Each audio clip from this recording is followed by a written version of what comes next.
push away. Pain hand on the bottom, it's a safe little family. Surrealistic fantasy, flamboyant.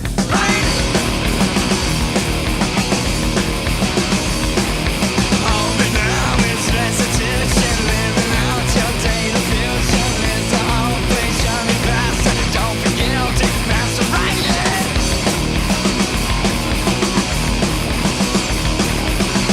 Somebody said that they're not much like I am. I know I can make enough of the words you go along and sing a song.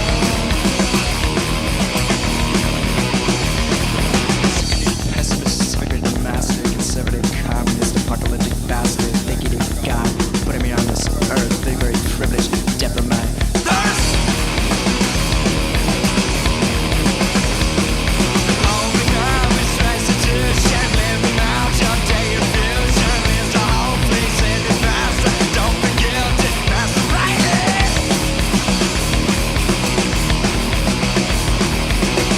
Somebody said that they're not much like I am. I know I can make enough of the words you go along and sing your song.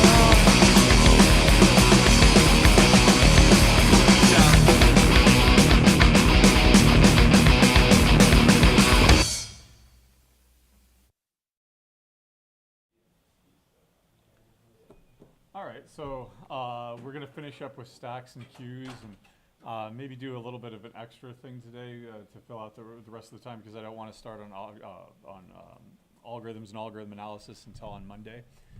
So as we were looking at last time, queues are first in, first out. They're still a restricted data structure in that the behavior is restricted to enqueuing and dequeuing. You insert something at the end of the line, or you remove the element from the front of the line, just like a regular old line in front of Dunkin' Donuts. So let's go ahead and start by implementing that over here. Let's go ahead and create a new class. I'll call it myQueue, Q-U-E-U-E, there. And I'll immediately parameterize it so that I can, hold any type. And just like the stack over here, what I will do is use a linked list. Right? Because now I'm going to be working at both ends. I can imagine that if I were using an array-based list, there would probably be a lot of shifting back and forth, right? Because now I'm working at this end and this end. If I only worked at this end, then there's no shifting back and forth because I can always take an element out and then add an element to the end because I've got random access. I can jump to that location. But if I'm working at both ends now, I'm either removing or adding something to the front of the array, and so therefore I would need to shift everything down. So a linked list here is going to be my preferred implementation. I won't worry about the bells and whistles on this. Same exact stuff as a stack. You have a limit capacity here, 0 being no limit. What happens when you try to dequeue on an empty stack or on an empty queue? What happens when you try to put something on a full queue, et cetera, peak, et cetera. Right? So let's just go ahead and add those two methods, the basic methods here. Public T dequeue, right? And sometimes these are this is known as, sometimes it's called push and pop. I do not like those terms at all because like that says stack to me. But I think, don't quote me on it, but I think Python does something like that. I'm not sure. But anyway, I like to use dequeue. Java will, of course, use the terms offer for enqueue and pull for dequeue, and we'll see why later on here. So I'm going to go ahead and dequeue, and I'm going to say that return this dot elements. It doesn't matter which side you work from. You can work from this side or that side because we already saw that a linked list implementation is a doubly linked list, so it goes both ways, and it also keeps track of the head and the tail. So operations at both ends are efficient. So what I'll do is I'll say, remove the element at the 0, say. Right? There's my end of the line, or the front of the line, right? And then public void enqueue, where I'm adding something to the end of the line, will be this dot elements. I just need to make sure that I add it to the other end, in which case this is going to add it to the end. I'm always removing from the head, and I'm always adding at the tail. So it's always going that way, right? That's correct from your perspective. Yeah. Right? Because it's going left to right from me. It'd be, oh, okay, it's backwards from your perspective. Never mind. Anyway, it doesn't matter. Why? Just flip them around, right? If you want to work from the other end, then you would remove this dot elements dot size minus 1. Right? And then you would add at the beginning elements dot add at the 0 index. Right? Let's see this in action. I'm going to change this into a my queue.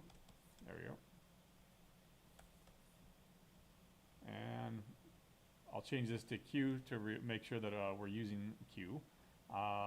Queue dot enqueue 10, 20, 30, 40. 20, 30, and 40. And if that's the order that they go in, that's the order I would expect them to come out. DQ, DQ, DQ, DQ. 1, 2, 3, 4. So it goes in 10, 20, 30, 40. It should come out 10, 20, 30, 40. And it does. Right. And again, you can add all the bells and whistles on this if you want, but I'm leveraging the power of composition over inheritance. Remember when we covered object-oriented programming, I don't know if I said it or not, but generally there's a saying out there that you should prefer composition over inheritance. Why? Because inheritance locks you into a hierarchy. If I had said that this extends a list, that means that a queue is a list?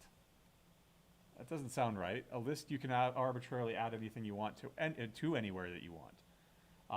Is a list a queue? No, that doesn't sound right either. Right? Neither of those sounds right. So what we'll do is we'll use composition, private membership variable here, and then we will use the define the interface here to prevent you from misusing this data structure, arbitrarily inserting something at any location. Okay. And again, the same exact considerations as before. You could have an optional peek operation. Right? You could have, you decide what happens when you dequeue from an empty queue. What happens when you impose a capacity and you try to enqueue something on a full queue. How do you implement a queue? A linked list is probably the best. Other variations would include, maybe you do want to violate those things. You could support the arbitrary index-based, that is, index-based removal of elements. Why might you want to do that? If you're standing in a line at Dunkin' Donuts and they're taking forever, and you're like 10th in line, and you got to be somewhere, you just sit there and wait forever until you're finally served, and then you throw all sorts of hell. Right? I waited forever for this coffee. No, what do? A sensible person does what? Gets out of line, right? The arbitrary removal of elements that have timed out. If this is a request or if this is an operation that is going to take a long time and, oh, okay, nope, it times out, we're going to go ahead and get rid of it. You can remove it from the queue. If you've ever tried to go to a website that's down, right, it'll sit there and spin for a while. Eventually it will time out. Your request was thrown out. Right? It left the line. It left the queue. Right? You could allow arbitrary insertions. For example, really, really rude line jumpers. Right? They're again, the Dunkin' Donuts waiting for their coffee, and they just decide they're the most important person in the world. They're VIPs. Right? They jump in front of the line or somewhere in between, or their friend is in the line. Oh, hey, come on, go ahead and stand next to me and get in line here, and then pisses you off to no end, right? Or they could pay for that privilege, right? They are very important people because they paid for the privilege of being at the front of the line, right? I had to go through customs at Canada a couple weeks ago. And before I went, I did my research and I found out, oh, okay, well, if I sign up for this app and scan all my stuff before I go and fill out all this stuff on my phone, I can get through customs quicker. I did the same thing on the way back. There was a line of at least 300 people trying to get through U.S. Customs. And then I saw I forget what it was called, Fast Pass or something like that. And I saw that line and I said to the person who was there, that's the Fast Pass lane, right? She goes, yeah. Okay, I can go. Do you have FastPass? Yeah. Okay, go. Like, not a single person of what is 300 people traveling internationally thought to even look and see if there was a possibility of getting through this crap quickly. Right? Not only that, but the customs people, they when other people started getting in the fast pass lane, they actually took people off the bigger line and put them on the fast pass line. Right? So not only did we have a shorter line and we were preferred, we were actually VIPs. It was great. So if you ever have to do any international travel, download those apps that allow you to get through customs quickly. Right? It was huge, and then I told everybody else at the conference about it, and they were like, "Oh, thanks for letting me know." Like, does nobody even do a basic Google search anymore in their daily lives? Like, how can I get past this crap, right? So you can allow VIPs line jumpers. Here's an example in actual systems. Right? I don't know if I showed this to you before, but I'll go ahead and show it again if I did. On my personal computer right now, there's a whole bunch of things that are running at any one time, right? Some of them are using a lot of CPU, for example, OBS here to stream this live stream. Some of them are being nice, and they just went to sleep because they don't have anything to do, right? In fact, all these things are sleeping, right? These are all processes that are not doing anything. They're just asleep, right? Now, eventually they might wake up and say, I've got something to do, or the operating system might wake them up and say, you've got something to do, something to handle, right? Who decides who's at the top here and who's given the most CPU time or the most memory or something? The operating system. One way of doing that is using this nice utility called nice, right? Where you can execute a utility with an altered scheduling priority. Everybody has to take their turn on the processor. The operating system schedules you according to some priority, right? Some people are allowed to jump to the head of the line. For example, operating system processes. Those are the most important. Without those, the entire system wouldn't exist. But user level processes, maybe that's not that important. That process that runs at midnight to back up the database, that's not important at all, right? You can set a niceness property here. -20 for the highest priority, 20 for the lowest priority. Right? That way, that means, okay, well, this process over here, it's okay. Everybody can go ahead of them. Everybody can, you know, they're the runt, right? That's the lowest priority. Everybody can go ahead of them. This thing over here, though, it needs to get done. I will assign the highest priority here, most negative value here, right? And you can, and then the operating system can choose, okay, well, the nice people, like you're being nice, you're allowing other people forward, right? But you're not, what's the opposite of nice? Mean? You're not being mean, you're just saying that I'm more important than you are. I guess that is mean, isn't it? Right? These are just inanimate processes, so we don't anthropomorphize them or anything like that. Oh, I wonder I've never seen renice. What's renice? Probably changing it on the fly, alter the priority of a running process. Who would have thought, right? Exactly what the name implies. So you can have different priorities. In fact, you can have what is called a priority queue. That allows you to define individual priorities for everything in your queue, right? And the next one that gets dequeued is the one with the highest priority. How you store them, that's up to you. In fact, we'll take a look at one example here later on. Or you can more generalize this data structure into what's known as a DEQ. So it's spelled D-E-Q-U-E, but it's pronounced DEQ as in, like, you know, you go out on the deck. Right? It's a double-ended queue. Right? Don't ask me where we got the name DEQ from. But it's a double-ended queue. You can work from both ends. You can insert and remove from both ends. Now, why would you want to do something like that? Well, what if you worked only at one end? If you work only at one end, adding, removing, then what do you have? A stack. If you remove from one and add to the other, what do you have? A queue. Right? If you do a combination of things, then there might be an application for that. We'll take a look at that here in a second. Before we do that, let's take a look at Java's DEQ. And this is why you don't roll your own, because there's one already built for you. It's an interface, so you do have to look at the implementing classes here. An array DEQ. What do you think that is? an array-based list? A linked list. Exactly what it says. It's a linked list. If you want to treat it like a stack, you can. If you want to treat it like a queue, you can.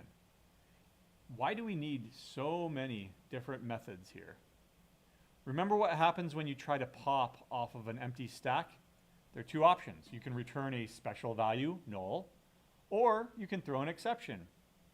Likewise, illegal operations on the tail end. You can throw an exception or you can return a special value. Right? That gives you all of the options. Everything that we've talked about up to this point, you've got it in one single data structure here, one single interface at least. Right? If you want to throw an exception for adding something to a stack at the head, pushing something onto the stack that has a maximum capacity, you can. In fact, let's take a look at, I don't know, an array deck, because that probably has a capacity. Let's take a look at its constructors. Hey, constructs an empty array with an initial capacity sufficient to hold the specified number of elements. It doesn't look like that there is this default looks like to be 16, and it doesn't look like they've got a restricted version of it, like a maximum capacity. All right, fine. All right. Can't have everything. Right? But you can have a lot, right? And it even has the suggestion methods here. If you want to treat it like a queue, you can add, offer, remove, pull, element, or peek. Here are the equivalent deck methods. Pull first, get first, offer last, right? That's going to be offer. You work at two different ends. So let me replace my implementation over here with a deck. And I'll call it D. Let's go ahead and bring this in. And I'll go ahead and make it into a linked list. There we go. There's my linked list based implementation of a deck. Now, unfortunately, they don't use the correct terminology, because I think it's correct, of NQ, DQ, or whatever. Instead, it's D.offer. Right? We'll go ahead and offer 10, 20, 30, 40. Yeah, just four things. 20, 30, 40. Right? And we're not going to DQ. Instead, it's going to be pull. There we go. Pull, pull, pull, pull. Right? Why do we call it pull? Think of it not as a physical line where everybody's standing in a line. Think of it as a take a number line, right? You can take a number, and then they say, now serving 34, they're pulling the room. Did 34 leave because they got fed up, or is 34 still there, and that's who we're going to serve next? That's why they're pulling the room, right? 10, 20, 30, 40. What if I did it at the other end? I offered it at one end, but I thought, pop. There we go. Pop, pop, pop. Now I'm treating it like a stack. Oops. Push. There we go. Push, push, push, push. Then pop, pop, pop, pop. Right in the exact order, or in reverse order. So, why make 10 implementations when one implementation does it? Right? Yay. And you get all of the options that we talked about right here. Okay? So that's a deck. Why would you ever want to work with 3 operations? Say, insert at one end, remove from both. Where would you ever want that? Let's visualize it. Okay? So I'm going to treat it like this vertical stack here. There's a stack. You go. Let's draw it nicely. There's a stack. But now I'm going to treat it like a double-ended queue where I take the bottom out of this stack. I can put stuff in on one end, and I can take stuff out at that same end, but also stuff will fall out at the bottom sometimes, right? Not just that you put it in and it automatically falls out. Suppose that these are operations. Operation 1, Operation 2, Operation 3. Oops, I didn't mean to do that. Undo. How are you going to keep track of the last thing that you did to be able to undo it? Control Z, Control Z, Control Z in any program, right? How are you going to keep track of that? Through a stack, right? Because if you do operation 1, then 2, then 3, reversing it would be in the opposite direction. That makes sense for a stack. Why might you want things to fall out here, though? There's a limit here of, say, 100. I don't know what the limit is. Is there an undo limit on, say, like Microsoft Word? Microsoft Word undo limit. Undo, redo, how to change. Oh, there is a limit, how to change it, too. Registry hacks. Cool. So what is the limit? Not all actions can be undone. I don't want to read this entire thing. How many? Just give me a number. Anybody know? 16 it looks like? No, that's the version. It's got to be a version. Okay, somebody else find it for me because I don't want to read that crap anymore. Right? But you're going to limit it to the last 100 things, say. How do you keep track of the most recent up here? Because you don't want to lose the most recent, but you also want to make sure that you're limiting it. You drop the oldest. This is the oldest. The least recently used. Right? So it's kind of like a LRU buffer or an LRU cache. Right? Keeping track of operations and undoing but limiting the number of them. Right? Or an LRU cache, least recently used. Right? Or least most frequently used, maybe? Or, yeah, least recently used. That's what it should be. Right? Okay. Can anybody think of an operation where you would want to do the other 3 operations? For example, insert at both ends, but remove from one. I can't think of a clear one, but this definitely allows it to be a queue. But then these are VIP line jumpers. Butters, right? They butt it into line. But they don't just butt into, the middle of the line. They're always butting into the head of the line. Right? So there's kind of a priority queue, a very special kind of priority queue. I'm not sure if that's ever actually used or not. Somebody could look up another application of this. Right? All right. Great. Again, in practice, use the Java deck. You generally don't write your own. Let's talk very briefly about applications. Some of them we've already seen before. Many of them we've already seen before. Where would you use a stack? A program stack, right? Call stack. To keep track of which functions have been called and in which order to easily return to the calling function. In fact, you can generalize this. It's key is storing breadcrumbs. Crumbs. You all remember the story of Hansel and Gretel, right? They're led into the forest by their father at the whim of their evil stepmom to be left for dead in the middle of the forest. One of them has the wherewithal to bring a piece of bread, and they're dropping little pieces, breadcrumbs, as they go along. Why? So that they don't get lost. Their thinking is that all they have to do is turn around. Here's a breadcrumb, breadcrumb, breadcrumb, breadcrumb. Follow their way out of the maze, right? Except, of course, it was all eaten by the birds. Right? So breadcrumbs generally allow you to figure out where you've been. If you go from, this is for stacks, if you go from A to B to C to D, a stack allows you to keep track of the order that you came in. Then you can backtrack. Right? And many algorithms, you backtrack to B. And then you try a different path. You go to E, then to F. Oh, dead end, right? Okay, backtrack again, but backtrack now all the way to the beginning, right? Keeping track of where you've been throughout a maze so that you don't repeat that same dead end down there, okay? That is a perfect way of storing breadcrumbs, and it's used all over the place. For example, graph algorithms. Right? The one I just described of searching through a maze, backtracking when you hit a dead end, trying somewhere else, right? That's depth first search. You're going as deep into the maze as possible to try to find the end of it, and then you're backtracking when you hit a dead end. You can use it for the simulation of recursion. Right?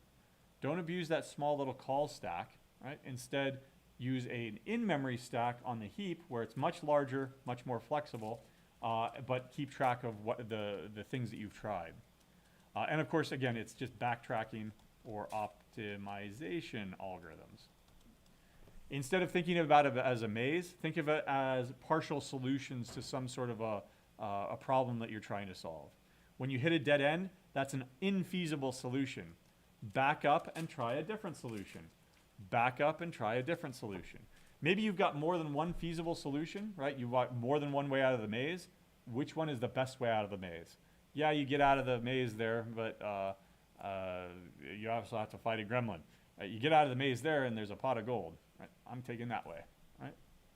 Backtracking or optimization algorithms. And then I keep mentioning it, but so far nobody has said that their family or anybody works in UP, Union Pacific. Have you ever seen a shunting yard? Right. So you've got really long trains, right? But these cars are going that way, these cars are going that way. How do you break them apart? You can't just pick them up and put them on different tracks, right? Instead, you back them up into a shunt, right? A shunting yard. So then you can cut it off and separate those cars, and then another car comes in and backs up and takes that car out. And you've got 3 cars in that shunt, right? The first one that went in is the last one out. So the last one in is the first one out. The last one in is the first one out. Right? And that's what a shunting yard algorithm is. You'll actually do this with respect to these old HP calculators where you did prefix notation, or it's a reverse Polish notation, if you've ever heard that. Anybody ever seen anybody where, one person in Omaha saw an old chemistry professor use an HP calculator and they were lightning fast. Have you ever seen somebody use one of those? Nope. You can go lightning fast because it's unambiguous. You don't have to use any parentheses, right? When I'm doing math on my phone, I'm always having to go back, okay, put a parenthesis there, put a parenthesis there, because of order of operations. There's an alternative. What you can do is you can use prefix notation. So for example, let's go ahead and look at, say, 2 plus 3, right, multiplied by 4 minus 7. Right? So the order of operations here is clear from these parentheses. I don't want to have to do this because what I have to do is I have to compute this and store it off somewhere, then compute this, store it off somewhere, and then bring these two things together. Instead, what I'm going to do is I'm going to transform this. Okay? I'm going to transform this into prefix notation. Plus 2, 3, minus 4, 7. There we go. Now I'm going to use a stack. And for this purpose, I'm going to read it right to left. Right? So anytime I see a number, I will put a number down here. I see a number, 4. Now I see an operation. So what I'm going to do is I'm going to pop, and then I'm going to compute that operation. 4 minus 7 is equal to negative 3. Take that and put that back on the stack. Okay? I see 3. I see 2. Go ahead and push those. Now I see an operation here, plus. So I pop. 2 plus 3 is equal to 5. Put 5 onto the stack. Now I see an operation here. Multiplication. Pop, negative 15. And I'm done. Going one way here, do you need any parentheses at all? Nope. And if you know how to do it and you get really good at doing it, you can sit there and be basically a touch typist with respect to calculations. Right? HP calculators supported this. Yeah. Oh, well, you have some delimiter of some sort. It'll be a space in your lab. So you just go along spaces. But that's an application, almost an application of the shunting yard algorithm. Right? What about queues? For this, you've seen them before. Everybody's seen buffers. Data comes in a certain amount of order, and it needs to be processed in that order. But we can't process it all at once. Or we need to save it all. We need the next 4 megs in order to actually operate. Well, we need to store them until we get all of them. We get 1 meg, 2 megs, 3 megs, 4 megs. Now we can do something. We want to store them in the proper order, and so a buffer as a queue, as a buffer, is a proper way of doing that. Server requests, like the producer-consumer scenario or pattern, looks something like this, where you've got a bunch of producers that are making requests to a web server or something. And you've got a bunch of threads, consumers, that are handling those requests. Well, not all those requests are going to be handled at once because all those consumers might be busy. So we make sure to store them so that they're not lost into a blocking queue, which we've seen before. Instead of requests, those were database connections. Now this blocking queue says, all right, well, a consumer comes up and says, I'm ready to handle that next request, or I'm ready for my next connection. I needed to check out a connection. And it says, nope, wait, go to sleep. I'll wake you up when there's something to do or when there's a resource for you, right? Likewise, producers over here, right? They're always inputting requests or something. Balancing this is an entire class, and it's 100 years of operations research. It's called queuing theory, right? Determining what is the steady state. How many consumers do we need to ensure that the waiting period is no more than 5 seconds, right? Well, that means that we need to statistically model how producers are coming in, usually with a Poisson distribution or something. How long does it take actual requests to be served, right? You know, because if you have way too many producers and not enough consumers, what's going to happen to this queue? It's going to get full, right? And eventually it falls apart. What happens when you've got too many consumers and not enough producers? The queue is always empty, but you're wasting resources over here, paying too many threads to do their thing when they're all sleeping. Right? That's the producer-consumer pattern facilitated by a queue. And again, we looked at it with respect to resource pools, where we're putting in connections, 10 connections, because opening up those connections is expensive. Closing those connections is expensive. So we don't do that. We put them into a pool. The pool here is going to be a queue, a blocking queue. All right. With the remainder of our time here, we can go ahead and call, I'll take a vote. You want to go ahead and kick off for the weekend, or do we want to see maybe a implementation of, one possible implementation of a priority queue? All right, A, kick off. 1, 2, 3. Yeah. I'm not keeping you here personally, so anybody want to see priority queue? Okay, about even. I'm not going to get offended, man. Go ahead and go if you need to. All right, so let's go ahead and create a priority queue. Queue. There we go. All right. I'm going to use the same basic structure that I did before. I'm going to keep track of a linked list, an underlying linked list. All right. So private list T. I'll call it the queue. Right? And let's go ahead and bring all of this stuff in. I need to bring in the list. I need to bring in the link. Okay, that's good. There we go.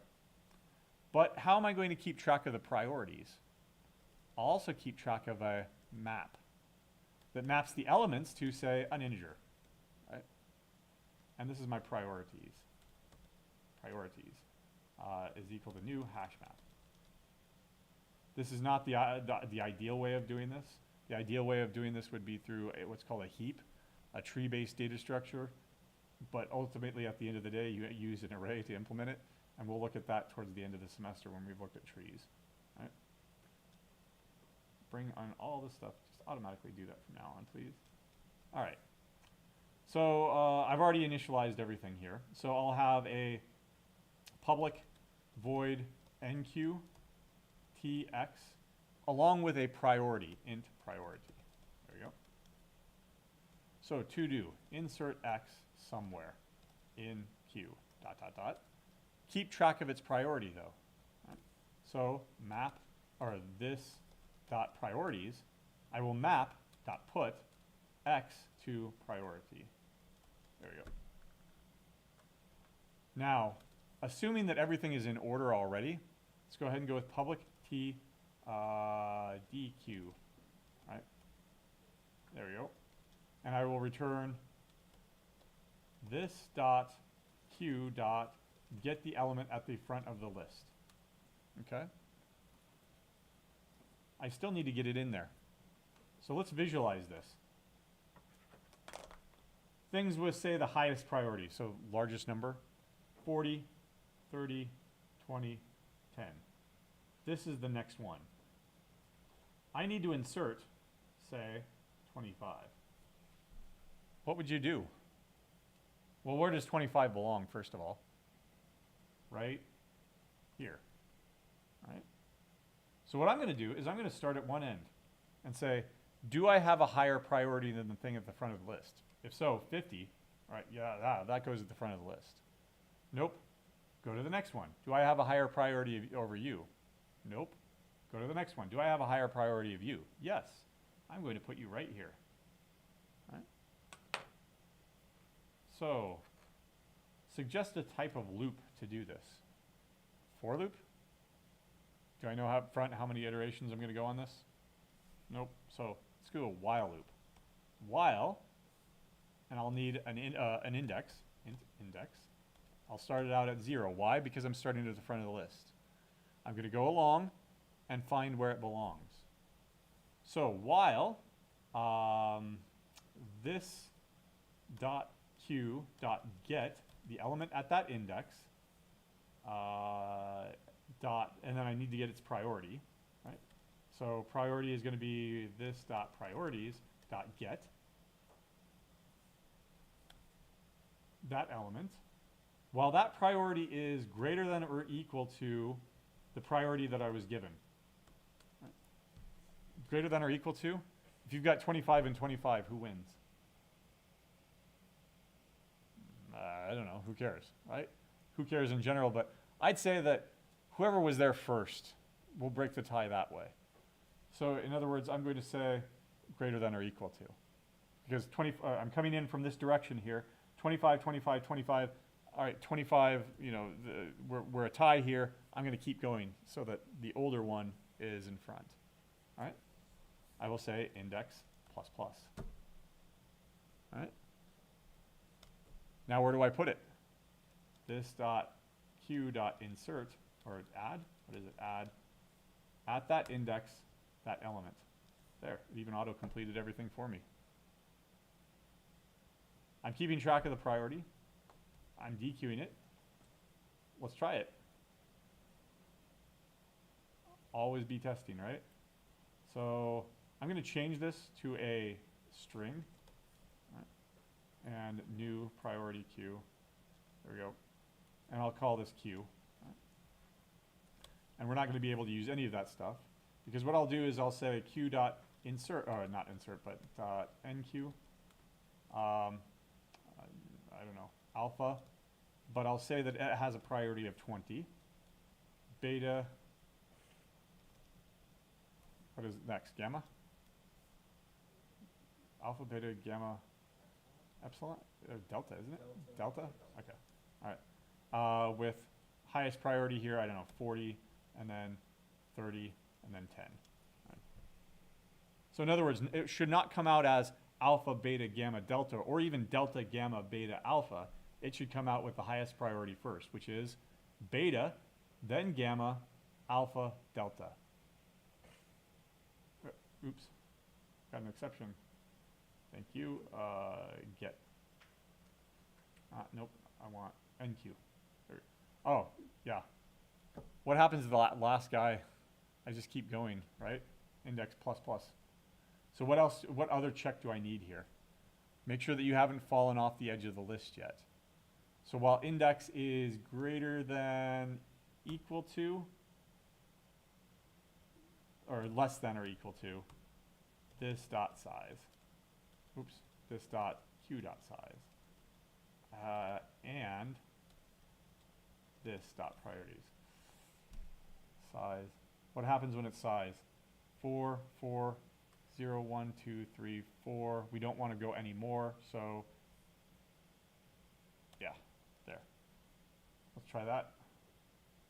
Oh, I'm not printing anything. I'm not doing anything. System.out.println dq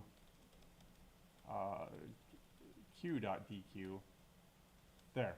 If I do this 4 times, what was the order again? Beta, gamma, alpha, beta, beta, beta, beta. Oh no. Oh, did I say get? Ah, I meant remove. There we go. So it should be, again, beta, gamma, alpha, delta. Cool, works. Let's change the priorities just to make sure. What happens, here's a corner case. What happens when they all have the same priority? Now what should it be? Alpha, beta, gamma, delta. Why? Because we broke ties by saying equal priority, the newest one goes last. So it should be alpha, beta, gamma, delta. Yay. Right. Invert the priorities entirely.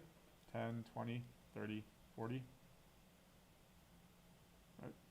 Oh, I guess that's exactly the same.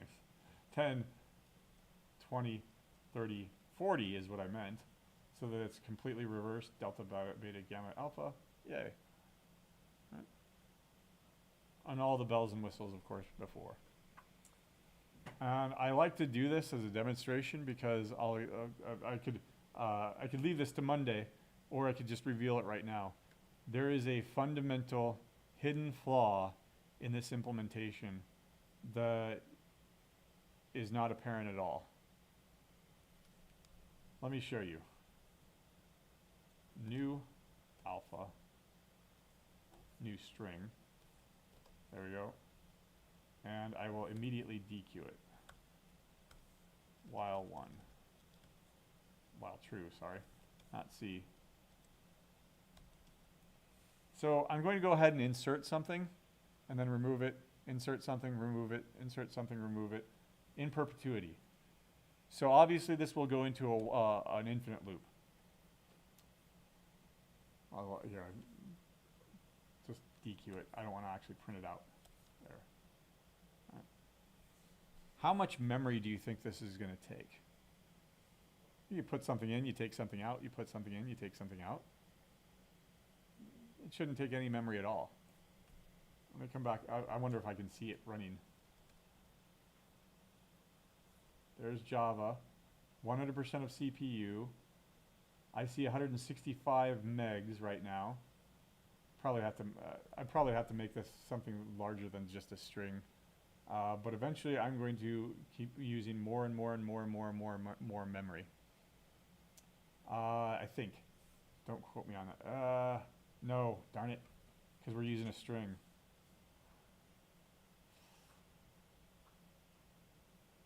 Do I have anything else? Do I have a person or something? New person?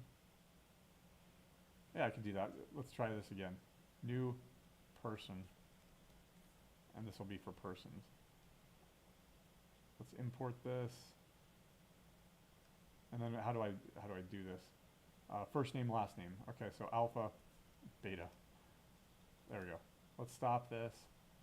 All right. I really want you to waste memory. Come on. All right, that's working. There, thank you. Now we're up to 283 megs already. All right. Wait a little while longer, and you'll see it jump up to a half a gig, and a gig, 2 gigs. If I let this running forever, or for a significant amount of time, you're going to see that there's a problem with the memory. It's just going to keep going up. Wait a second, I thought Java had automated garbage collection. It does. So what's wrong? We do have a memory leak. Memory leaks are possible in Java. Right? Let's take a look at my implementation again here. I'm not actually convinced that we're getting a memory leak here anymore. Am I doing this? Oh no. I was too good in my design. There. Now I'm not good in my design. And now let's come over here and run this again.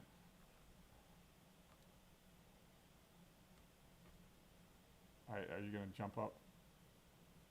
There's OBS. There's Java. Oh, there, thankfully. All right, if I, there, now it's almost instantaneous, right?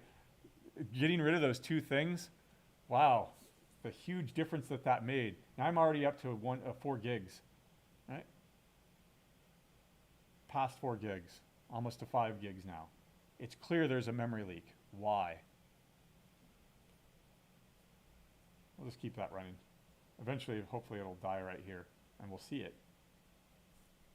Where's the memory leak?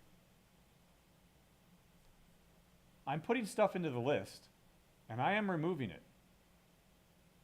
What am I not removing it from? The map. Meaning that after I've done this a million times, put something in, taken something out, the list only has at most one element. But what about my map? It's got all million of those things still in there. In other words, I'm holding on to references. The garbage collector sees somebody is holding on to this reference, so I'm not going to clean it up. You might need it. You claim to need it. There, finally. Out of memory. I ran out of memory in Java. I thought it had automated garbage collection. It does. But you can still have memory issues with bad design like this. This will hardly ever come up. But you can, run a profiler. There, it's dead over here too. But you saw it run up, run up, run up. That's the same experiment you run in Computer Science 1 with C, right? You allocate this memory, and then lose it, and you have a memory leak. It's still possible in Java to do this. It just took a while. So why was it not working when, let me restore my good design over here. Let's undo, Control Z, undo, right? Why was it working before with the equals and the hash code? Because it saw the person alpha beta, and it saw that they were the same person. That map only ever held one reference, because it was using the first name and the last name to define equality, to define what it means for this object to be that object. Right? Excellent design. I'm kind of disappointed in myself that I had the good design up front, so that I had to really think about how do I screw this up so that I can demonstrate what I wanted to demonstrate. Right? All right, only 5 minutes left. Let's call it. Any questions? Otherwise, you've got your design document due tonight. Yeah. How much RAM does your laptop have? I don't know. How do you even tell on a Mac? Probably just about.